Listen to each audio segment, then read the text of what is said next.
L'autorité de régulation des télécommunications et des postes, l'ARTP, a organisé à partir de ce mardi 7 septembre 2021 un séminaire de 3 jours consacré au 5e forum de partage et d'échange avec les journalistes et les professionnels de l'information. En présence du directeur général Abdouli, qui a présidé la rencontre, de M. Amadouli, représentant du collège de l'ARTP, de l'équipe technique de l'autorité et d'une soixantaine de journalistes et professionnels des médias, l'ouverture de cette rencontre solennelle a été un prétexte pour les séminaristes d'échanger et de partager leur expérience sur les secteurs régulés.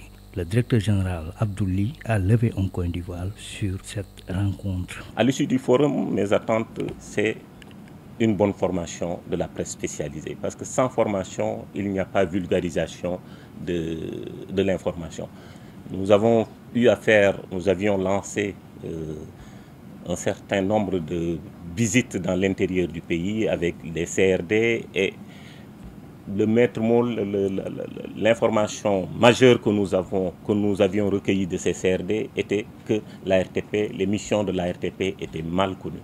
Et aujourd'hui, avec vous, spécialistes spécialisés dans tout ce qui concerne les télécommunications et la poste, je suis convaincu qu'au sortir de ce forum, vous aurez les outils qui vous permettront de fournir la bonne information. D'abord, une stratégie a été lancée par l'équipe de la direction des réseaux dirigée par Mme Aïdara, ici présente, avec laquelle vous aurez l'opportunité d'échanger.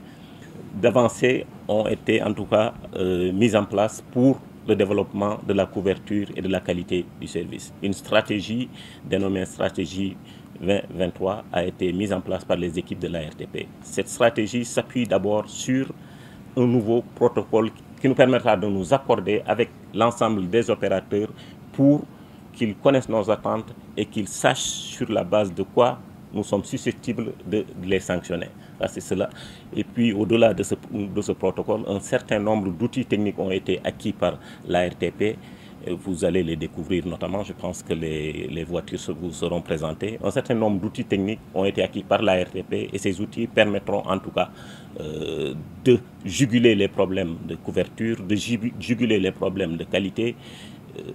Les problèmes de couverture, on en parle souvent, l'ARTP a son rôle, les opérateurs ont leur rôle, le Fonds de développement du service universel des télécommunications qui est en train de lancer un projet pilote dénommé 2PAU a son rôle et je pense que l'ensemble des éléments qui sont en train d'être mis en œuvre par l'ARTP, par les opérateurs, en tout cas permettra de parvenir à une couverture mieux adaptée aux besoins des populations. L'ARTP a lancé il y a quelques jours un outil qui s'appelle ARTP Samaréseau qui permettra en tout cas de faire que les consommateurs s'approprient les problématiques de couverture et de qualité des services. Cet outil leur permettra de nous remonter en temps réel l'ensemble des problèmes qu'ils vivront dans leur zone d'habitation afin que l'ARTP puisse prendre les mesures adaptées aux demandes et aux aspirations de la population. À la suite du directeur général de l'ARTP, Abdouli, M. Amadouli, représentant du collège de l'ARTP, a mis en exergue le credo qui leur est cher et qui consiste à trouver des équilibres pour avoir des réseaux fonctionnels et de qualité au profit des Sénégalais. Aujourd'hui, on est à la croisée des chemins, au moment où, avec la Covid-19, on est complètement coincé et on cherche à trouver des remparts en trouvant comme solution les nouvelles technologies, les communications électroniques et les postes.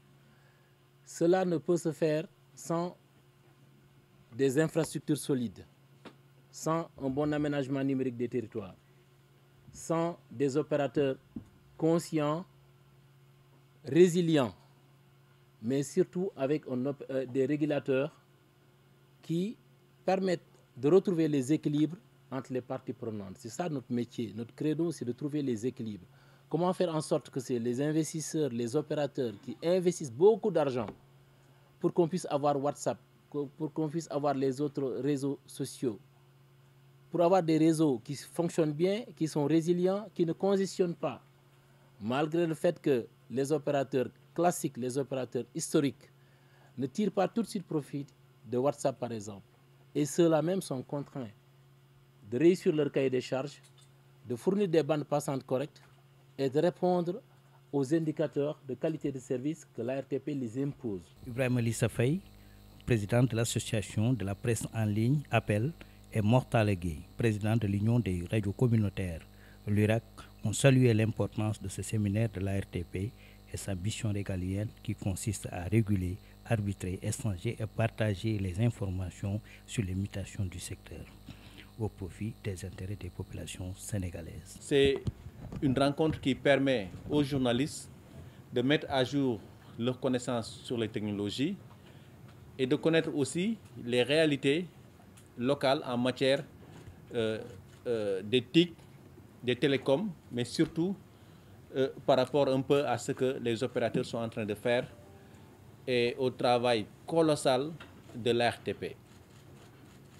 L'ARTP est une autorité de régulation créée depuis 2001 et nous avons été témoins de ses différentes mises à jour et surtout aussi de sa grande mutation qui aujourd'hui quand même, grâce au code qu'il a mis en place, mais également aux instruments juridiques à sa disposition, est devenue vraiment, je pense, une haute autorité qui, en tout cas, a non seulement la gestion de la régulation au niveau national, mais surtout travaille pour que les intérêts des populations ne soient pas lésés par les différents opérateurs. Et donc ça, c'est très important. Et donc, pour les journalistes, surtout qui sont spécialisés sur les technologies, et donc il est tout à fait normal qu'on rappelle qu'en fait, les technologies, ça va très vite. Et que souvent, on dit que l'année numérique, c'est 4 mois, et donc la mise à jour est obligatoire.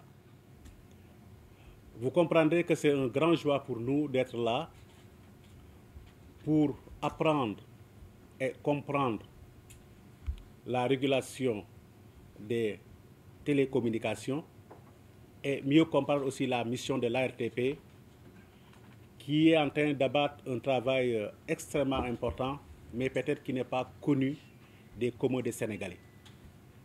Ça sera l'occasion pour nous de mieux comprendre cette mission et de la partager avec l'ensemble des membres des radios associatives et communautaires du Sénégal. L'URAC, c'est vrai, c'est une association de radios communautaires qui a une mission de développement économique, social et culturel.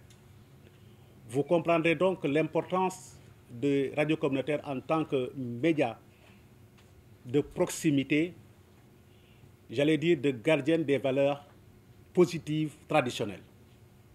Car nous sommes dans un monde où l'Internet, les médias sociaux d'une manière générale, ont une grande influence sur les personnes, donc partant de là même de la déformation positive ou négative de la personne humaine. Et donc, au-delà aujourd'hui des problèmes économiques que traverse globalement le monde sous-développé, mais l'enjeu de taille aujourd'hui, c'est la préservation des cultures positives locales des pays africains d'une manière générale.